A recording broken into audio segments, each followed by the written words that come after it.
ఈ రోజు మార్నింగ్ లేచిన తర్వాత ఒక స్పైసీ కర్రీ తోటి బ్రేక్ఫాస్ట్ కంప్లీట్ చేసి యూనిట్ కి అయితే స్టార్ట్ అయిన ఉండే. యూనిట్ కి వెళ్ళిన కొద్దిసేపటి తర్వాత సార్ వాళ్ళకి మ్యాట్రిసెస్ కావాలని మన యూనిట్ కి విజిట్ చేస్తే మా అక్రమ్ భాయ్ ప్రొడక్ట్ అండ్ మనం యూజ్ చేసే మెటీరియల్ గురించి సార్ వాళ్ళకి బ్రీఫ్ గా ఎక్స్ప్లెయిన్ చేసి ఆర్డర్ కన్ఫర్మ్ చేసి ఉండే. మా యూనిట్ లో ఏదైనా గానీ ట్రాన్స్పరెంట్ గానే ఉంటుందండి. ఎందుకంటే ఇక్కడ లో క్వాలిటీ మెటీరియల్ యూజ్ చేయడం అస్సలు ఉండదు. మీలో ఎవరికైనా డౌట్ ఉంటే మీరే మన యూనిట్ డైరెక్ట్ విజిట్ చేసి మీ మ్యాట్రిసెస్ అనేది మ్యానుఫ్యాక్చరింగ్ చేయించుకోవచ్చు.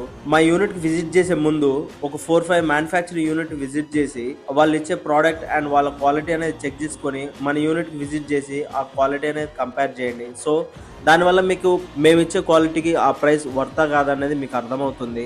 ఆర్డర్ యాక్సెప్ట్ చేసిన తర్వాత మన వర్క్ అయితే స్టార్ట్ అయింది. యూనిట్ లో ఉన్నంత సేపు సార్ వాళ్ళ అబ్బాయి చాలా హ్యాపీగా హంగామా చేసుకుంటూ తిరిగిండు. అండ్ సార్ వాళ్ళు మన యూనిట్ లో ఉన్నంత సేపు వాళ్ళ అబ్బాయిని అల్లరి చేయకుండా ఆపడానికే సరిపోయింది. కార్ మీదనే మ్యాట్రిసెస్ ని లోడ్ చేసుకొని బందోబస్తు కట్టేసి